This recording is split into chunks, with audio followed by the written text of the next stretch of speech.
Audio Jungle.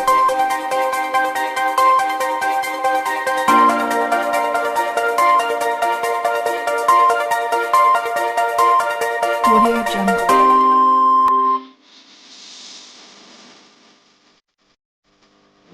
Audio Jungle.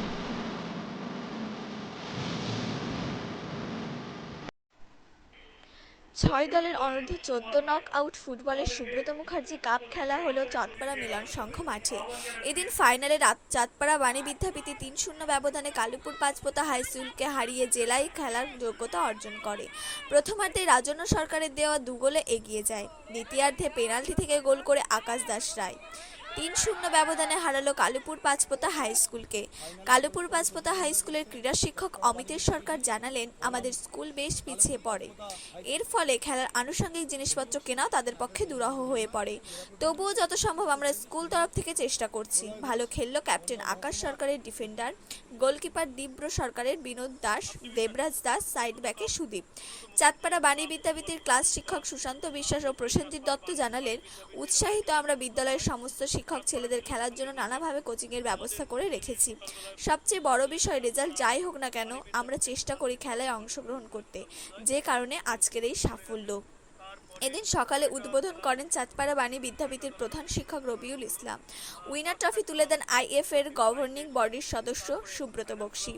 এছাড়া ছিলেন চাঁদপাড়া মিলন সংঘের সম্পাদক অর্জুন মল্লিক, সচিন ঢালি সহ বিভিন্ন স্কুল থেকে আসা ক্রীড়া শিক্ষক ও অন্যান্য শিক্ষক শিক্ষিকাগণ।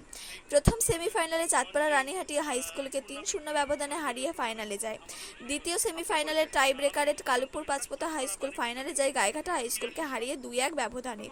বিদ্যালয়গুলি ছিল বেরিগোপালপুর high school, Chandpara Bani Vidyapith, Kalipur Panchpota high school, Tangra colony high school, Ranihati high school, Gaighata high school.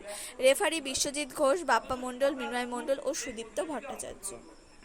প্রতিযোগিতায় অংশগ্রহণটা তো বেশি করে করতে হবে। আমি চ্যাম্পিয়ন হতে পারবো কি পারবো না তার উপরে নির্ভর করে না প্রতিযোগিতায় অংশগ্রহণ করবো কিনা। এটা তো আমাদের মাথায় রাখতে হবে স্কুল শিক্ষকদের, অন্তত প্রতিটা স্কুলে একটা করে টিম অন্তত করতে হবে। এইটা তো মাথায় রাখতে হবে। আমরা আগামী দিনে কলকাতা বা বাংলায় যে প্লেয়ারগুলো পাওয়া যাচ্ছে না, তাকে বুঝতে হবে কেন যে এই গ্রাউন্ড লেভেল থেকে বাচ্চা উঠছে না। এখানে আমি সঞ্জুকে চিনি, জানি সঞ্জু দীর্ঘদিন ধরে এখানে একটা কোচিং সেন্টার চালায়। এইগুলো যদি আমরা না করতে পারি, আগামী দিন তো আমাদের ফুটবল হারিয়ে যাবে।